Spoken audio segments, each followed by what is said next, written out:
बिस्मिल्लाहिर्रहमानिर्रहीम। अस्सलामुअलैकुम नाज़रीन कराम, नई वीडियो में आपको खुश आमदीद कहते हैं। बड़ी अहम डेवलपमेंट्स तेज़ी से इस वक्त पाकिस्तान की सियासत में हो रही हैं। इस्टेब्लिशमेंट का इमरान खान को पैगाम आया है, वो पैगाम क्या है और ये नई इस्टेब्लिशमेंट की जानिब से है या पुरानी इस्टेब्लिशमेंट की जानिब से, ये एक बड़ी अहम डेवलपमेंट है। क्योंकि बार बार इमरान खान कहते हैं कि वो पैगाम भेज चुके हैं आर्मी चीफ को भी, इस्टेब्लिशमेंट को भी, लेकिन वहाँ से जवाब नहीं आता। अब इमरान खान ने खुद से बताया है कि उनको मैसेज आया है। इस मैसेज के अंदर क्या कुछ है, ज़ाहिर है पाकिस्तान के मीडिया पर तो ये बातें हो नहीं सकती, ना ही पाकिस्तान में ये सब डिस्कस हो सकता है। तो ऐसी बातें इंटरनेशनल मीडिया ही करता है और इंटरनेशनल मीडिया के अंदर ही डिस्कशन होती है। एक तो रात को ट्विटर स्पेस में इमरान खान मौजूद थे और उस स्पेस में हज़ारों की तादाद में लोग आए। इसमें कोई शक नहीं कि इमरान खान क्राउड पुलर हैं। वो सोशल मीडिया हो, सड़कें हों या अदालतें, इमरान खान जहां निकलेंगे लोग निकलेंगे, जहां निकलते हैं लोग आते हैं। लेकिन असल मामला इस्टेब्लिशमेंट वाला है। अब इमरान खान ने वॉइस ऑफ अमेरिका के साथ गुफ्तगू की और उन्होंने बताया है कि उनको एक पैगाम आया और उनको इस्टेब्लिशमेंट की जानिब से ये कहा गया कि आपको हुकूमत से इसलिए नहीं निकाला कि आपको दोबारा आने दिया जाए। और इनके मुताबिक ये हुकूमत जो इमरान खान की ख़त्म हुई तो इसका मतलब वाज़ेह था कि हमने आपको निकाला है तो दोबारा वापस ना आने के लिए ही हमने आपको निकाला है। पहली बात तो ये है कि इमरान खान कह रहे हैं कि ये इस्टेब्लिशमेंट का पैगाम है।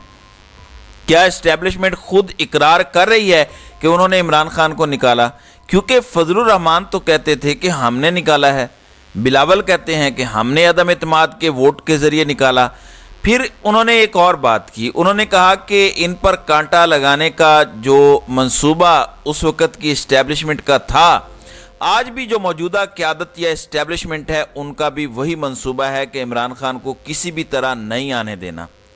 फिर उन्होंने कहा कि जमहूरियत में तो ऐसा नहीं होता, जमहूरियत में यही होता है कि लोग फैसला करते हैं कि किसको आने देना है, किस पर कांटा लगाना है। लेकिन जाहिर है ये पाकिस्तान है, पाकिस्तान में कुछ चीज़ें आइन और कानून के मुताबिक होना एक मुश्किल काम है। ताकतवरों ने तो इसे अपनी ज़ाती जागीर बना रखा है और 75 साल से इसी तरह हुक्मरानी ये अशराफिया कर रही है और अवाम को बेवकूफ़ बना रही है। मिसाल के तौर पर पाकिस्तान की अदालत इस वक्त उसमें एक मिलिट्री कोर्ट्स का अहम मामला जो है वो चल रहा है। दुनिया भर की अदालतें ही ऐसे मामलात पर राय देती हैं या अगर कोई तनाज़ा खड़ा हो जाए तो उस तनाज़े का हल निकालती हैं। लेकिन राना सनाउल्लाह और दीगर वज़रा असम्बली में खड़े होकर क्या कह रहे हैं, जबकि रात को भी राना सनाउल्लाह ने टीवी पर बैठ के कहा कि अगर सुप्रीम कोर्ट से मिलिट्री ट्रायल के खिलाफ फैसला आया तो उस पर अमल होना मुश्किल हो जाएगा। उनके मुताबिक हुकूमत और रियासत का फैसला ही चलेगा। यानी इसका मतलब वाज़ेह है कि पाकिस्तान में ताकतवर लोग जो कह देंगे वही होगा। इसका मतलब है हमें अदालतें ख़त्म कर देनी चाहिए। वो जो हम सेपरेशन ऑफ पावर का कॉन्सेप्ट पढ़ते हैं कि कानून साजी किसी का काम है, इंतज़ामी उमूर किसी और इदारे का काम है, कानून की तशरीह एक और इदारे का काम है, यानी 3 इदारे बुनियादी तौर पर होते हैं। लेकिन अब मौजूदा सिचुएशन में बड़ा वाज़ेह पता चलता है कि पाकिस्तान में सिर्फ एक ही इदारा है और वो है डंडा। जिसके पास ये डंडा है, कानून भी उसका है, तशरीह भी उसकी है, इंतज़ामिया भी उसकी है। कोई अदालत, कोई दूसरा इदारा बेवुकत है। दूसरी जानिब पाकिस्तान पीपल्स पार्टी थोड़ी सी हट के बात कर रही है। फरतुल्लाह बाबर, जिनका पाकिस्तान पीपल्स पार्टी से ताल्लुक़ है, उन्होंने एक इंटरव्यू दिया और उन्होंने ये इंटरव्यू वी न्यूज़ को दिया। उनके मुताबिक जो नई आइनी तरामीम हैं उनको मद्देनज़र रखा जाए तो सिविलियंस के लिए सिर्फ 2 मामलात हैं जिसके अंदर जासूसी और कुछ दीगर चीज़ें हैं जिस पर मिलिट्री कोर्ट्स में ट्रायल हो सकता है, जबकि उनके मुताबिक 9 मई के वाक़यात उस झैल में नहीं आते। ये उनकी टेक है जो उन्होंने वी न्यूज़ से गुफ्तगू की है। उनके मुताबिक पीपल्स पार्टी ने ये नहीं कहा कि मिलिट्री एक्ट के ज़रिए ट्रायल होना चाहिए, ये भी नहीं कहा कि उनके हवाले से नहीं होना चाहिए। हमने कहा है कि जो कानून कहता है उसके मुताबिक होना चाहिए, जबकि कानून के मुताबिक वो कहते हैं कि 9 मई के वाक़यात इस झैल में नहीं आते। ये उनकी एक अपनी राय है। اب ان ساری ڈیولپمنٹس کو لے کے حکومتی حلقوں میں پریشانی ہے۔ نواز شریف کی واپسی کا کام شروع ہو گیا ہے اور کل رات شہباز شریف لندن پہنچے ہیں، 3 دن وہ وہاں پر قیام کریں گے۔ رات کو ہی ان کی ملاقات اپنے بڑے بھائی سے ہوئی ہے، کوئی 2.5 گھنٹے طویل یہ ملاقات ہوئی۔ لوگ کہہ رہے ہیں کہ لندن سے واپسی کے حوالے سے جو وعدے وعید کیے گئے تھے اب وہ چیزیں کی جا رہی ہیں۔ پھر اقتدار کا بٹوارہ کیسے کرنا ہے، کس کے پاس کیا منصب ہوگا، کون کہاں پلیس کیا جائے گا، ظاہر ہے ایک فیملی لیمیٹڈ معاملات ہیں تو وہ ساری چیزیں وہاں پہ ہو رہی ہیں۔ ناظرین اکرام، اس ساری صورتحال کے بعد میں آپ کو ایک اور ڈیولپمنٹ بتانا چاہتا ہوں کہ مریم نواز آج صبح ہی پاکستان سے دبئی کے لیے روانہ ہوئی ہیں، جس کے بعد وہ نواز شریف کے ساتھ جائیں گی سعودی عرب، وہاں پر وہ عمرہ ادا کریں گی۔ اب اس خبر کو آپ یوں بھی سمجھ سکتے ہیں کہ پورے کا پورا ٹبر جو پاکستان پر حکمرانی کرتا ہے انہوں نے ایک بار پھر عید پاکستان سے باہر منانے کا فیصلہ کیا ہے۔ بالکل ٹھیک ہے، پاکستان کی اشرافیہ کاروبار ملک سے باہر کرتی ہے، بچے ملک سے باہر رہتے ہیں، اثاثے ملک سے باہر ہیں، صرف ایک چیز پاکستان کے اندر ہے اور وہ ہے ان کا اقتدار، پاکستان پر حکمرانی کرنا۔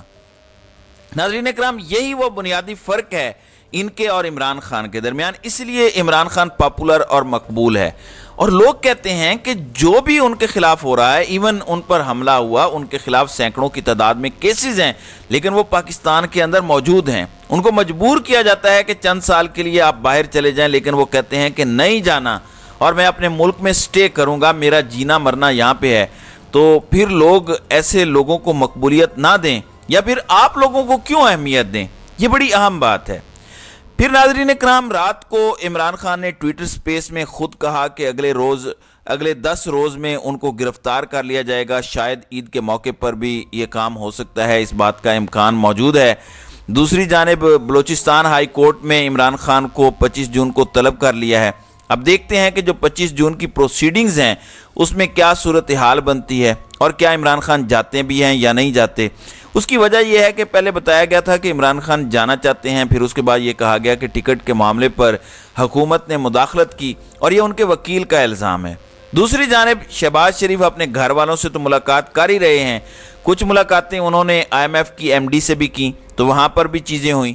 ایک جانب حکومت کہتی ہے کہ ہمارے پاس پلان B موجود ہے، ہم سب کچھ مینج کر لیں گے، دوسری جانب وہ IMF کے لیے سرتوڑ کوشش کر رہے ہیں۔ آج ایک بار پھر خبر آئی ہے کہ IMF نے پاکستان کو اپنا بجٹ ریوائز کرنے کا کہا ہے، اس کو پاس کرنے سے پہلے۔